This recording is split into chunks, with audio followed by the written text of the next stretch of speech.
Baradae bersaksi soal bersih-bersih barang Brigadir J.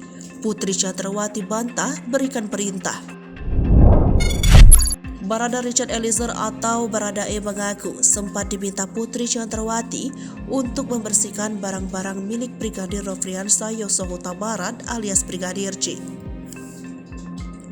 Baradae menyebut permintaan Putri Chandrawati itu menghilangkan sidik jari Ferdy Sambo dari barang Brigadir J.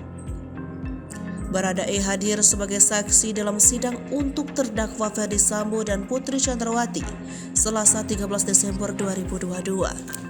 Awalnya jaksa penuntut umum menanyakan soal keberadaan Baradae diminta untuk membersihkan barang-barang Brigadir J setelah terjadi penembakan. Baradae lalu mengungkapkan dirinya pernah diminta Putri Chandrawati untuk membersihkan barang milik Brigadir J. Dilansir dari Kompas.com, Baradae diminta Putri Chandrawati mengambil barang milik Brigadir J yang ada di rumah dinas Ferdy Sambo di Kompleks Polri Duren 3. Selanjutnya, Baradae menyebut Putri Chandrawati memanggil dirinya Bribka Riki Rizal dan Kuat Ma'ruf.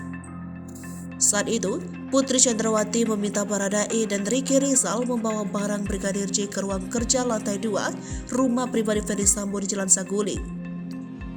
Lalu, Putri Chandrawati memerintahkan Baradae, Riki Rizal, dan Kuat Ma'ruf menggunakan sarung tangan. Menurut Baradae, mereka juga diminta mengambil disinfektan dan hand sanitizer untuk membersihkan barang-barang Brigadir J tersebut. Adapun barang-barang Brigadir J yang dibersihkan, kata Baradae, yakni pakaian, tas, sandal, KTP, dompet, dan uang.